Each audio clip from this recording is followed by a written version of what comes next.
Hi there, it's Kevin with the Rogue Market, here with a video about Atla Polani Nest Tender and why I am buying eggs. And what I mean by eggs, it's anything that creates an egg for Atla Polani Nest Tender. So if you come over to EDH Rec, the dominant deck out of Commander is definitely Atla, with Kirk, Son of Yawgmoth, in second place, but Atla is definitely the card that is causing the most buyouts currently.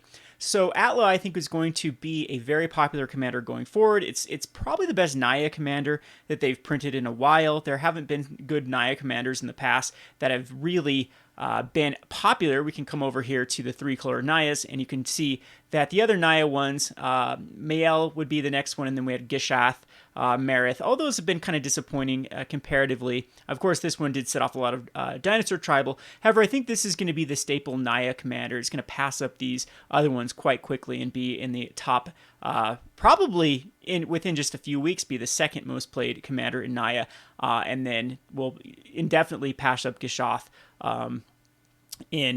within a year, is my opinion. So anyway, Atla is definitely worth looking at for cards that go in Atla.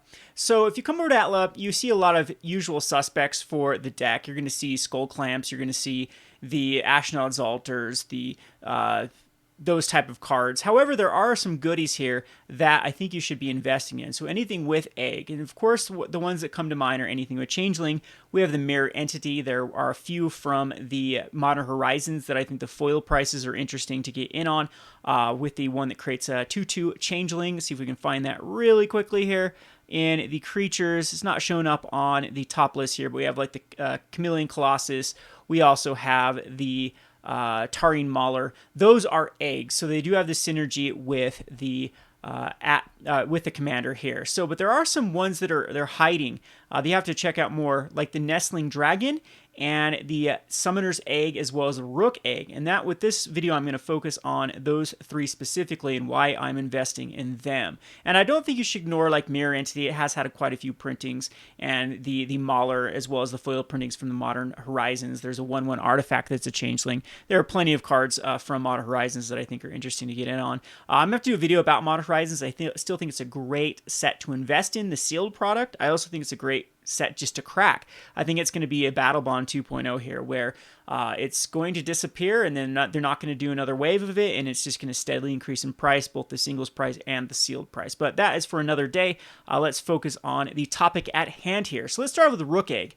Rook Egg is one that I've been buying very aggressively. Now, first of all, if you're wanting to see a popularity of a card in Commander, you go over to the horse's mouth here. You go over to the biggest sponsor of Commander, which is Card Kingdom. They sponsor the Command Zone, so all of the Command Zone's videos are going to be plugged. I believe they sponsor some other very, very popular Commander channels. We have Tony Community College that's sponsored by Card Kingdom. A lot of them are going to have eyes on, the casual players are going to have eyes on Card Kingdom. They're going to be lazy. They're not going to shop around. They're just going to click on the link, go, and buy the cards they need for the deck. That's a casual in a nutshell. I mean, they have other aspects in their life of why they're casual, why they're not competitive. Well, they're not competitive in other aspects of life, which is bargain hunting. So that's just a casual's mindset. So they'll click on Card Kingdom, and if you come over to Card Kingdom, this gets pretty interesting.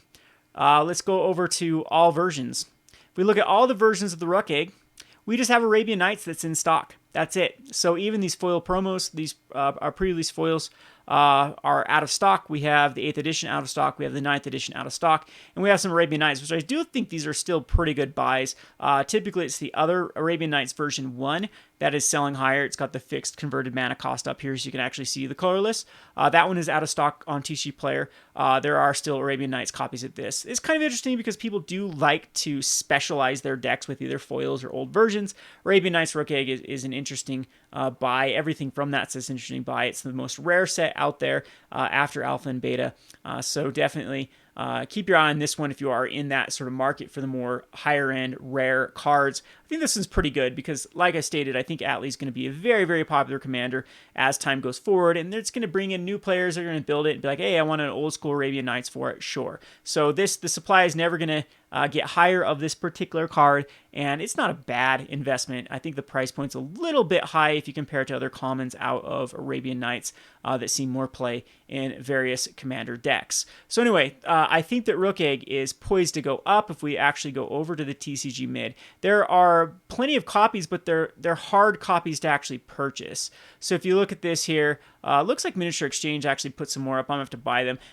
Little pro tip about shopping on TCG Player. A lot of it is automated on TCG Player. These people have like limits. They'll post 8 at a time, and then it gets purchased, and then the automation will throw 8 back up. And I think it's about a half an hour time clock. So if you check back in a half an hour from vendors that you've purchased from, a lot of times you can actually find more of the copies. So if you look though, if we put 4 more, and then we sort out the moderately playeds and the heavy playeds, because the value on there is a lot different. You can see there are still copies, but the copies are now, you're looking at 45 cents before you get like a decent amount of cards that you can get. And I still think this is pretty reasonable for a rare that's only had a few printings.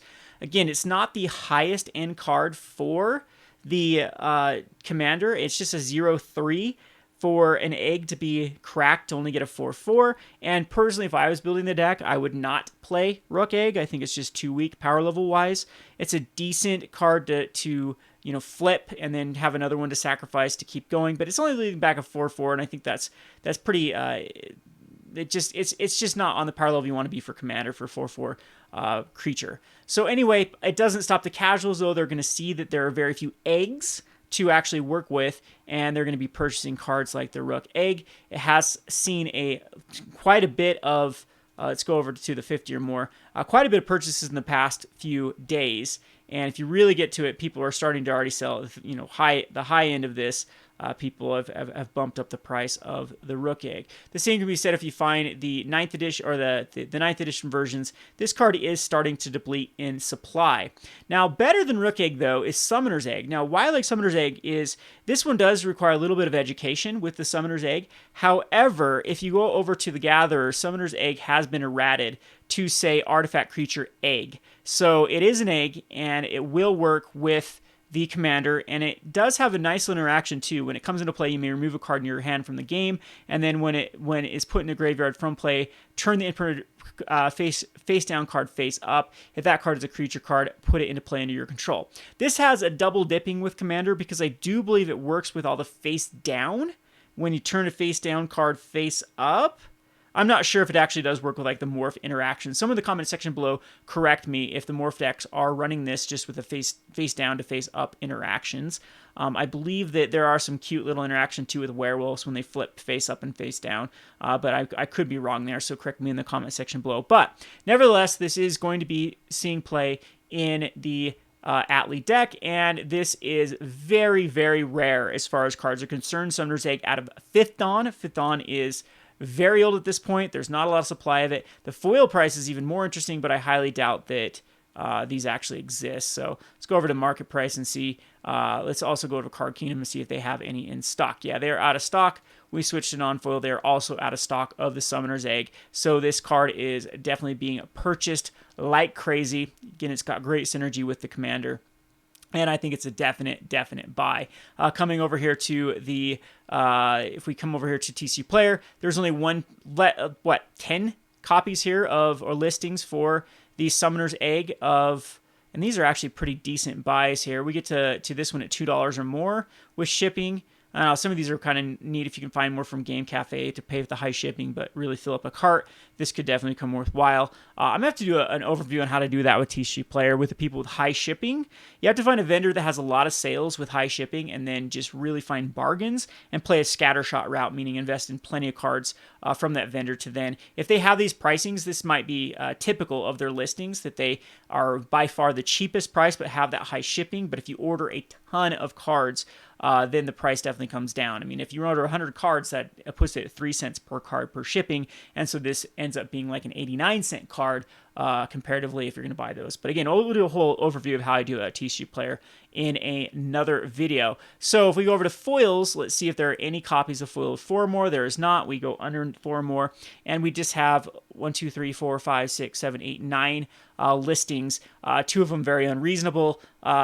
Really getting here, if we get down to the ones that are more reasonable, if you even add on shipping, we're looking at $6 minimum for these cards to get in for the foils of the Summoner's Egg. So this one is definitely poised for a huge increase, and I wouldn't even fault you for buying up these particular copies all the way from the Red Castle to Darkwater Games, especially if you can find more cards to buy from these particular vendors.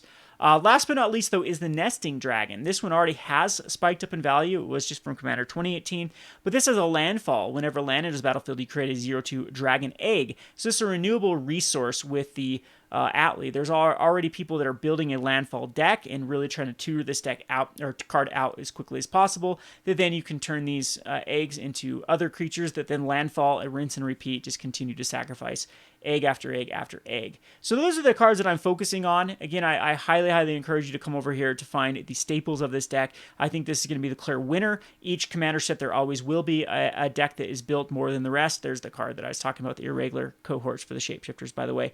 Let's just look at foil prices real quick, see if these are reasonable. Wow, Card Kingdom has 20 foils for 25 cents. That's pretty good. I don't think you guys are going to get them. I think I'm going to get them. All right, so anyway, I think you should come over to Atli and look at these different cards and, see which ones synergize the best. Of course, like the Ashnod's Altar, the Thornbite Staff, because it's a shaman, it equips to it, and it also kills all the eggs, which is pretty neat with the Thornbite Staff. It's already gone up in value, though. I think Skull Clamp is actually poised to go up. We can come over to Card Kingdom. They still have plenty in stock, though. But, I mean, it's definitely not a rare card for the Skull Clamp's been printed a ton, but it did miss this year's printing, and I think that all the Atli decks are going to have to pick it up, and it's going to stretch out the supply here. I think it also goes pretty well in the Madness deck if there were a lot of creatures that wanted to die in that deck as well with the 1 toughness. Anyway, I hope you enjoyed this video with the Atli specs. We'll try to look on other... it's just one of my things you always do. You always want to come over here and look at the top commanders of the week. It's going to start showcasing trends.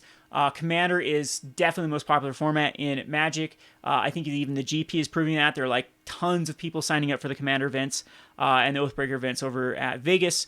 So definitely do not ignore Commander. Do not ignore casuals, and do not ignore the casual mentality. Casuals have a specific way that they just interact in life differently than the more sharky competitive attitude, and they're definitely the ones you want to bank on in MTG Finance. It's always fun to evolve legacy and modern trends. There is that aspect in especially modern players, that they have to have the best and newest things because they feel like it's needed to compete, and that's always good to exploit. But casuals are your tried, tested, true demographic. They are the most willing. They don't shop around. They don't bargain hunt. They don't, a lot of those times, I mean, it's funny because they do bargain hunt. They won't play a $10 card in their deck, but they're a little more lazy when it comes to actually looking for deals on, and that's why Card Sphere is just really full of more of the more dedicated player base in Magic the Gathering, and that's why it's hard to get deals on Card Sphere comparatively than it is on selling cards on other outlets. Anyway, hope you enjoyed this video. Kevin with the Rogue Market. Thanks for watching.